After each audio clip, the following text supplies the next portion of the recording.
नमस्कार, आप देख रहे हैं नेशनल बुलेटिन। मैं हूं आपके साथ रेखा मिश्रा। ओडिशा के नबरंगपुर में प्रधानमंत्री नरेंद्र मोदी ने जनसभा को संबोधित किया। प्रधानमंत्री नरेंद्र मोदी ने बीजेडी 25 साल में आपकी मुश्किलें कम नहीं कर पाई है, उन्होंने ये कहा है। उन्होंने कहा है कि एक बार भाजपा को मौका देकर देखिए, 5 साल में हम ओडिशा को नंबर 1 बना देंगे। खेती चौपट, रोजगार चौपट, यहां के नौजवानों को रोजगार के लिए दूसरे राज्यों में जाना पड़ता है। यहां कपास किसान परेशान है, यहां गन्ना किसान परेशान है, यहां मक्का उगाने वाले छोटे किसान परेशान है। और बीजेडी 25 साल में आपकी मुश्किलें कम नहीं कर पाई। मुझे बताइए, जो आपके लिए कुछ करे नहीं, उनकी आपको जरूरत है क्या? कोई जरूरत है क्या? अब एक मिनट भी ऐसे लोगों को रहने देना चाहिए क्या? तो एक बार भाजपा को मौका दीजिए। और मैं आपको कहता हूं, 5 साल में ये मोदी की गारंटी है, उड़ीसा को हम नंबर 1 बना देंगे।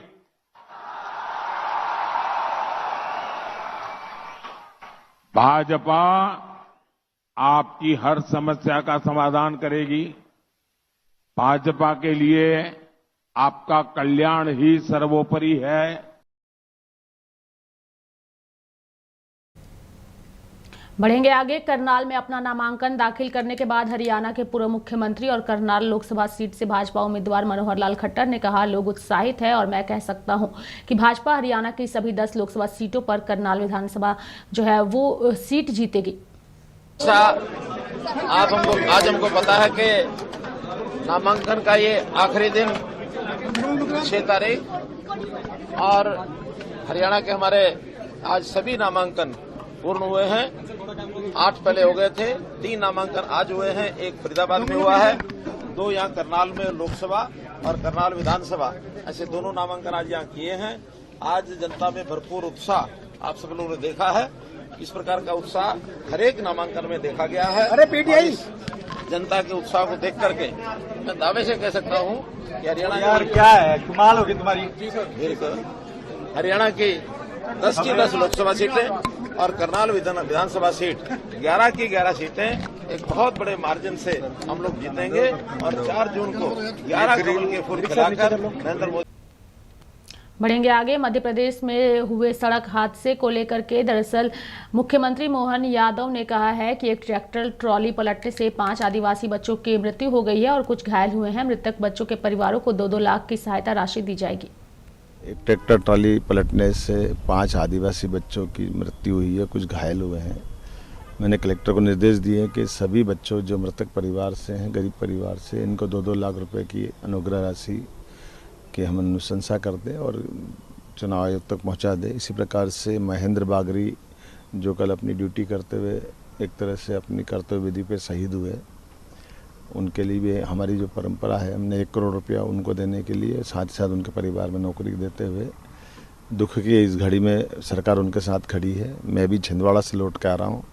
छिंदवाड़ा पे हमारे कारपोरल एयर सैनिक विवेक उर्फ विक्की पहाड़े का दुखद देहांत हुआ। वो वैसे ड्यूटी पे शहीद हुए, ये मान के चलते हुए मैं अपनी ओर से वहाँ संवेदना व्यक्त करने भी गया था एयरफोर्स के लिए और हम सब के लिए। वैसे तो सेना के जवान का ड्यूटी पर शहादत होना ये हमारे देश के लिए गर्व की बात होती है, लेकिन व्यक्तिगत जीवन में ये जो क्षति होती है, एक 4 साल का बच्चा है, पत्नी है, उम्र भी 30 साल के अंदर की है, ऐसे में हमने कहा कि उनकी पत्नी को भी सर्विस देंगे और अनुग्रह राशि जो हमारी तरफ से देने की, यद्यपि सेना अपनी ओर से 2.25 करोड़ उनके भी देने वाली है, लेकिन उसके अलावा भी हमने भी 1 करोड़ रुपए देने की घोषणा की है। उम्मीद करेंगे कि जो शहीद है उनको स्मारक बनाने के लिए स्थानीय निकाय को बताया जाएगा, जो बेहतर हो सकता है वो जरूर करेंगे। मध्य प्रदेश सरकार संवेदनशील सरकार है और इसमें संवेदनशीलता रखते हुए मैं उम्मीद करूँगा कि दुख की घड़ी में इस कष्ट को निकालने के लिए खास करके हम सब मिलकर के परमात्मा से कामना करें। प्रधानमंत्री नरेंद्र मोदी की पटना में होने वाले रोड शो को लेकर के बिहार के पूर्व उप मुख्यमंत्री और आरजेडी नेता तेजस्वी यादव ने कहा, बहुत अच्छा है, पीएम मोदी 5 साल बाद फिर आ रहे हैं, नौकरी का एजेंडा उनको रोड पर ले आया है, जो सबसे सुरक्षित सीट बोलते थे उसमें भी आकर रोड शो करना पड़ रहा है। बहुत अच्छा है, 5 साल बाद फिर आ रहे हैं और पटना तो वो लोग कहते हैं कि उनका सबसे सेफेस्ट सीट है। नौकरी के एजेंडे ने उनको रोड पे ले आया है, समझ रहे हैं। जो सबसे सेफेस्ट सीट जो बोलते थे उसमें भी आके रोड शो करना पड़ रहा है। तो हम क्या कहते थे, बार बार चौंकाने वाला रिजल्ट लाएंगे। तो हालत बहुत बुरी है भाजपा को।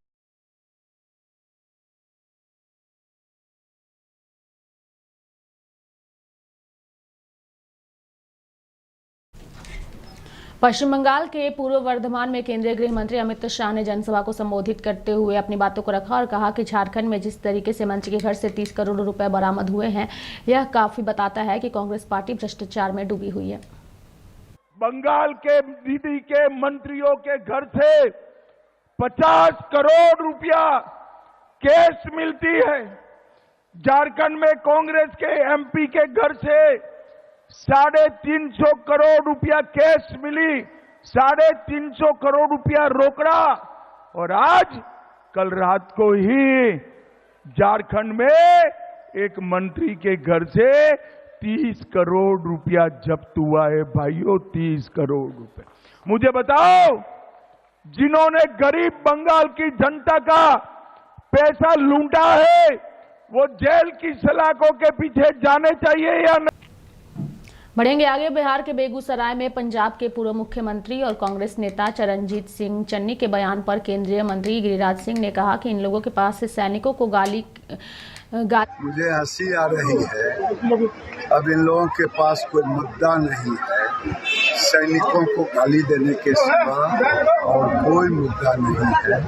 मुद्दा है, इसका जवाब नहीं दे पाएंगे कि ये झारखंड में कभी कांग्रेस के एमपी के घर रुपया निकलता है 300 करोड़ 400 करोड़, कभी उनके मंत्री के घर से निकल रहा है, आलमगीर के घर से। ये पैसा इकट्ठा करके मोदी को हराने के लिए ये पैसा इकट्ठा हो रहा है या और कोई काम के लिए? तेजस्वी यादव जी, पहले इसका जवाब दो कि पिछड़ों का आरक्षण क्यों समाप्त करना चाहते हो? मुसलमानों का वोट लेने के लिए आपकी जुबान क्यों नहीं खुल रही है अभी तक? कर्नाटक की सरकार ने जो मुसलमानों को बैकडोर से सबको ओबीसी बनाया है, किसका हक मारेगा? क्या ये बिहार के यादव का हक नहीं मारेगा? बिहार के अन्य पिछड़ों का हक नहीं मारेगा? इसका जवाब दो।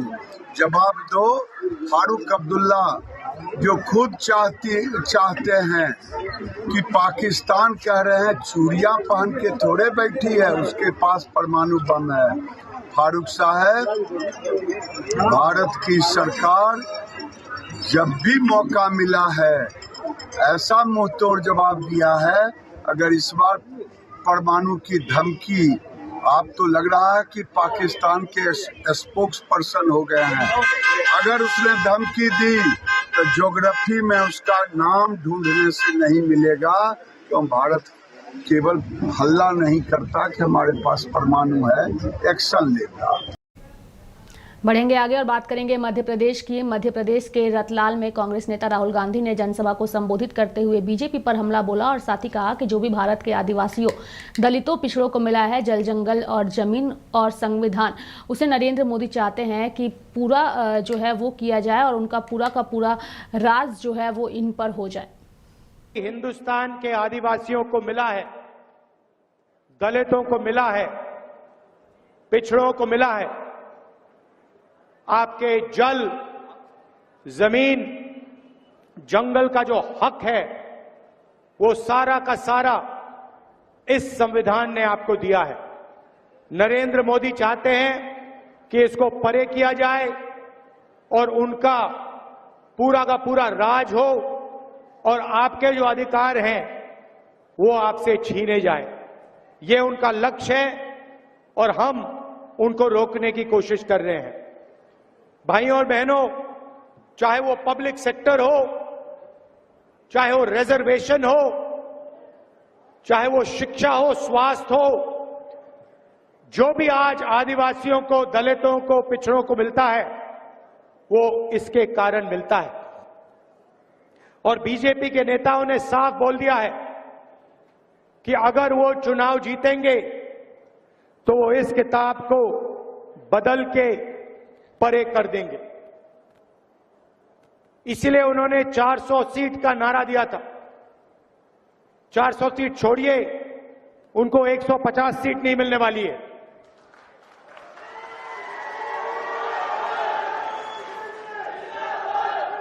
उनके अलग अलग नेता कहते हैं कि हम रिजर्वेशन छीन लेंगे। रिजर्वेशन किससे छीनेंगे? आदिवासियों से, दलितों से, पिछड़े वर्ग से, इन लोगों से रिजर्वेशन छीना जाएगा। और मैं आपको इस स्टेज से कहना चाहता हूं, रिजर्वेशन को छीनने की बात छोड़िए, हम रिजर्वेशन को 50% से आगे बढ़ाने वाले हैं। बढ़ेंगे आगे। दिल्ली में आप नेता गोपाल राय ने कहा कि पिछले 2 बार से मनोज तिवारी यहां से जीत रहे हैं। उस समय आम आदमी पार्टी और कांग्रेस पार्टी दोनों अलग अलग चुनाव लड़ते थे, लेकिन इस बार दोनों पार्टियां मिलकर चुनाव लड़ रही है और इसका नुकसान भाजपा को उठाना पड़ेगा। देखो, पिछले 2 बार से जब मनोज तिवारी जी यहाँ जीत रहे हैं, जब आम आदमी पार्टी और कांग्रेस पार्टी दोनों अलग अलग चुनाव लड़ रहे थे। इस बार इंडिया गठबंधन में दोनों पार्टियां मिलकर चुनाव लड़ रहे हैं। आम आदमी पार्टी और कांग्रेस दोनों पार्टियों के कैंडिडेट हैं कन्हैया कुमार। तो जो दोनों पार्टियों के बिखराव का फायदा होता था वो इस बार नहीं मिलने वाला। दूसरी बात, 10 साल मोदी सरकार को लोगों ने काम करने का मौका दिया इस देश में। लोगों को राहत नहीं मिली। बेरोजगार अलग परेशान है, छात्र अलग परेशान है, किसान अलग परेशान है, मजदूर अलग परेशान है, महिलाएं अलग परेशान है, पूरा देश परेशान है। और लोग जब अपने सवाल उठाते हैं तो उनको जो है जेल में डाल दिया जाता है, तानाशाही स्थापित की जाती है। इसलिए लोगों में आक्रोश है। दिल्ली में गठबंधन का होना, दूसरी तरफ 10 साल की सरकार की निकम्मापन, और तीसरा दिल्ली के मुख्यमंत्री अरविंद केजरीवाल को गिरफ्तार करना, ये 3 ऐसे। वहीं दिल्ली में राधिका खेड़ा ने कहा कि हम पीढ़ियों से इंतजार कर रहे थे कि कब राम मंदिर बनेगा और रामलला के दर्शन के लिए जाएंगे। वे पार्टी जिसकी सभा की शुरुआत रघुपति राघव राजाराम से होती थी, मैंने कभी नहीं सोच सकती थी कि वे राम के दुश्मन निकलेंगे। यानी कि उन्होंने सीधे तौर पर कांग्रेस पार्टी और प्रियंका गांधी और राहुल गांधी पर हमला बोला है।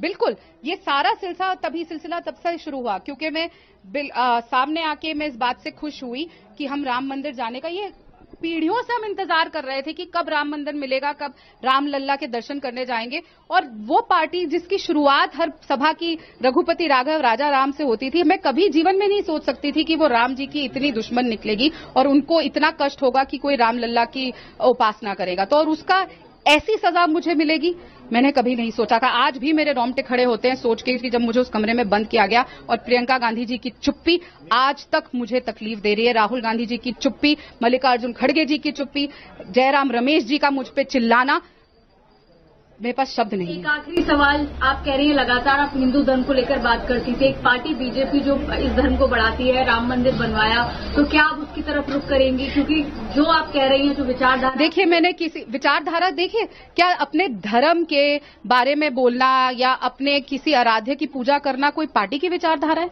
मेरा संविधान मुझे ये हक देता है कि मैं किसी भी धर्म को फॉलो करूं, कहीं पे भी जाऊं, कहीं पे भी पूजा करूं, तो इसमें कहीं पार्टी कहां से आ जाती है? लेकिन जब एक पार्टी इस बात का विरोध करने लग जाए, जो स्वयं को सेक्युलर पार्टी बताती है, जो स्वयं को संविधान का रक्षक बताती है और वही संविधान के खिलाफ करने का काम करे। अपने आप को बाबा साहेब अम्बेडकर जी की पार्टी बताती है और खुद ही संविधान के खिलाफ काम कर रही है और लगातार देश भर में चिल्लाते हुए कह रही है कि हम संविधान को बचा रहे हैं। अरे संविधान तो आप अपने पार्टी में ही नहीं लागू कर रहे। महिला के साथ उत्पीड़न पे आप चुप है, राम मंदिर पे हम जाते हैं तो हमें तड़पाया जाता है, तो ये कौन सा संविधान वो फॉलो कर रहे हैं? असल तौर पे तो संविधान की विरोधी कांग्रेस पार्टी है, महिला के विरोधी कांग्रेस पार्टी है। हर चीज न्याय पत्र कागज से लेकर धरातल पर आज तक वो नहीं उतरा है। और मैं फिर बोलती हूं, मैं सवाल पूछती हूं राहुल गांधी जी से, मैं सवाल करती हूं प्रियंका गांधी जी से, मैं सवाल करती हूं खड़गे जी से, मैं सवाल, खैर वो क्या बोलेंगे, वो तो सिर्फ उनके पपेट है। मैं सवाल करती हूं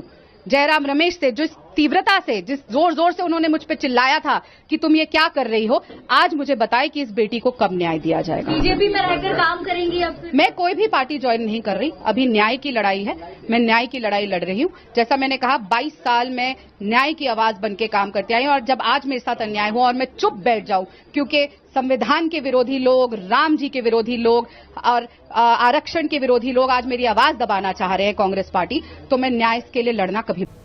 बढ़ेंगे आगे और बात करेंगे समाजवादी पार्टी की। दरअसल समाजवादी पार्टी के नेता शिवपाल सिंह यादव पर मुकदमा दर्ज हुआ है। धारा 504 और 502 के तहत बहुजन समाज पार्टी के जिलाध्यक्ष आरपी त्यागी ने ये मुकदमा दर्ज कराया है। एफआईआर में लिखा गया है कि शिवपाल ने किसी निजी चैनल के इंटरव्यू में मायावती के लिए अमर्यादित भाषा का प्रयोग किया है, जिससे बहुजन समाज की भावनाएं आहत हुई है।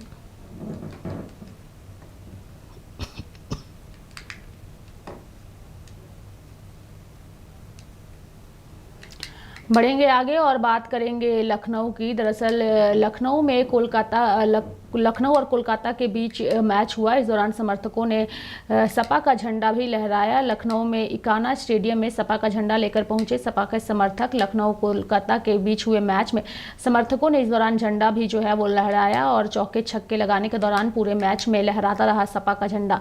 मैच को देखकर दर्शकों में भी उत्साह जो है वो दिखा।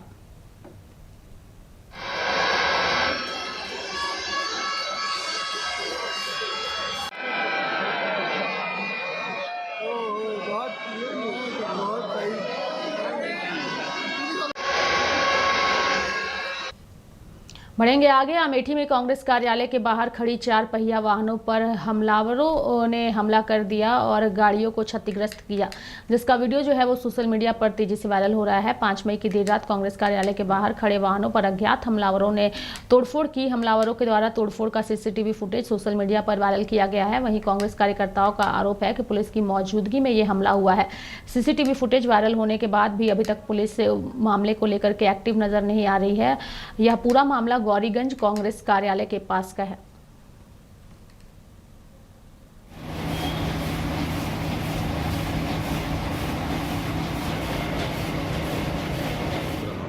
देखिए, कल रात में कांग्रेस जिलाध्यक्ष ने फ़ोन करके सूचना दी कि कुछ लोगों ने उनके कार्यालय के सामने जो गाड़ियां खड़ी थी उसमें शीशे वगैरह उसके तोड़ दिए हैं। घटना का संज्ञान लेते हुए पुलिस फोर्स को मौके पर भेजा गया। सीओ, संबंधित सीओ और एडिशनल एसपी को भी मौके पर भेजा गया और वहां पर उस फोर्स तैनात कर दी गई। मौके पर शांति व्यवस्था बनाई गई। इस संबंध में एक सद्दाम हुसैन है जिनके द्वारा एक तहरीर दी गई कि उनकी गाड़ी का शीशा तोड़ा गया और उनके साथ पत्थर फेंके गए जो उनके सिर में लगे, जिससे उनको चोट भी आई। तत्काल सुसंगत धाराओं में गौरीगंज थाने पर अभियोग पंजीकृत कर दिया गया है रात में ही और सीसीटीवी फुटेज या अन्य माध्यमों से जो भी इसके लिए उत्तरदायी है उनकी पहचान की जा रही है। आवश्यक विधिक कार्रवाई। झारखंड राज्य की बात करें तो यहाँ पर कुछ सालों से ईडी की टीम काफी एक्टिव है और ऐसे में लोकसभा चुनाव के वक्त ईडी की कार्रवाई जिस तरीके से नजर आ रही है उससे जो है सत्ता पक्ष के नेता काफी डरे हुए हैं। जिस तरीके से झारखंड के मंत्री आलमगीर आलम के आवास से ईडी की कार्रवाई के दौरान पैसे बरामद हुए हैं, उस पर राज्यसभा सांसद संजय झा ने कहा कि देखिए किस लेवल पर लोग पैसे कमा रहे हैं और पहले भी और इससे पहले भी झारखंड में इस तरह का वीडियो सामने आया था। हुई है अभी हम लोगों ने भी देखा है टीवी में जो चल रहा है। अब देखिए किस लेवल पे लोग पैसा कमा करके और क्या करते रहे हैं। अब तो इससे पहले भी झारखंड में आया था, जो विजुअल आया था, कितना बड़ा कैश पकड़ा गया और आज भी ये इसका मतलब जो विपक्ष के लोग हैं इस स्केल पे पैसा का कमाना और उसको चुनाव में दुरुपयोग करना सामने में दिखाई कर रहा है। लेकिन देश की जनता कि नज़र में सब है और सारा हिसाब इस चुनाव में देश की जनता लेनी। तेजस्वी यादव प्रधानमंत्री को बुजुर्ग बता रहे हैं और कह रहे हैं कि बुजुर्ग लोग काम की बात करते हैं, ध्यान की बात करते हैं। देख नहीं रहे प्रधानमंत्री एक दिन में कितना मीटिंग करता है, उनका एनर्जी लेवल कितना है। रोड शो करता है, सुबह दिन भर मीटिंग करता है, शाम में जाके रोड शो करता है, और जो बोल रहा है वो तो बीच में ही लड़खड़ा जा रहा है। घटना को लेकर तेज प्रताप यादव ने कहा है कि इसके जिम्मेदार सिर्फ प्रधानमंत्री मोदी है। प्रधानमंत्री के कारण ही जवान शहीद हो रहे हैं, पहले कोई शहीद नहीं होता था। जम्मू कश्मीर की स्थिति घटना कोई नई बात नहीं है। ऐसा वहाँ एक माहौल जो है वहाँ पर कोई पहले घटना नहीं होती थी, लेकिन जम्मू कश्मीर में जब भी कोई घटना हुई उस पर एक्शन हुआ है। वहाँ एक डिफरेंट माहौल शुरू से रहा है, 47 से के बाद की स्थिति वहाँ पर, और मुझे लगता है कि एक्शन भी चल ही रहा है, जो मैंने अखबार में देखा हुआ है। तेजस्वी यादव ने यह कहा तीसरे फेज के बाद इन लोगों के होश फाख्ता हो चुके हैं, समझ में आ जाएगा कि क्या बिहार की जनता चाह रही है। हम लोग तो चुनाव प्रचार में अभी एक सप्ताह तीसरे फेज में ही थे। तीसरे फेज में हम लोग 2019 से ज्यादा वोट से जीतेंगे। जो तीसरा फेज कल चुनाव होने वाला है, कह रहे हैं कि 24 खत्म होते तो जदयू खत्म हो जाएगी। एक बड़ा सवाल है, कहा 24 खत्म होते होते जेडीयू खत्म हो जाएगी। दूसरा उन्होंने ये कहा ये मोदी की गारंटी नहीं है, तेजस्वी की गारंटी है। ये शब्द है। ऐसा है, जनता मालिक होता है, कौन खत्म होगा कौन नहीं खत्म होगा। तो नीतीश कुमार जी या जेडीयू ऑक्सीजन दे दिया उनको। याद नहीं है 2010 का रिजल्ट कौन खत्म हो गया था। इसलिए जनता मालिक है। नीतीश जी बिहार के लोगों के दिल में बसते हैं, उनका जीवन बदले हैं, बिहारियों की अस्मिता बचाए, बिहारियों की इज्जत बढ़ाए। वो हमेशा लोगों के दिल में रहेंगे और बिहार की जनता तय करेगी कौन खत्म होगा कौन। बढ़ेंगे आगे। झारखंड के मंत्री आलमगीर आलम के पीएस के नौकर के आवास से करोड़ों रुपए बरामद होने के बाद इस मामले को लेकर के अब झारखंड कांग्रेस के प्रभारी गुलाम अहमद मीर की प्रतिक्रिया भी सामने आई है।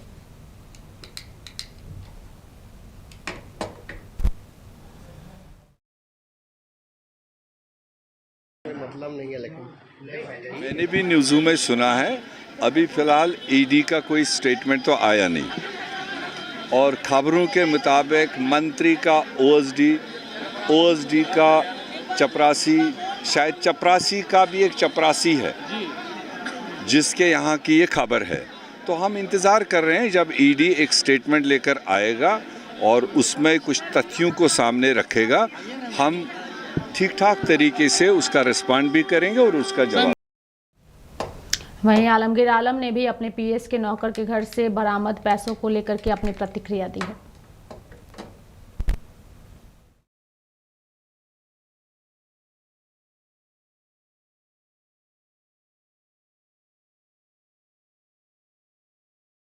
देखिए, अब क्या क्या जा रहा है नहीं वो नहीं जानते हैं। जो पीएस के बारे में बोलते हैं वो सरकारी पदाधिकारी है, और हम लोग वैसे लोग को रखते हैं जिसका अनुभव होता है। संजीव लाल इसके पहले भी दो मंत्री के यहाँ पीएस रह चुके थे, उसका अनुभव के कारण हमने रखा है। अभी ईडी में जो चल रहा है आप भी देख रहे हैं, हम भी देख रहे हैं, बाकी कुछ आएगा फिर पता नहीं।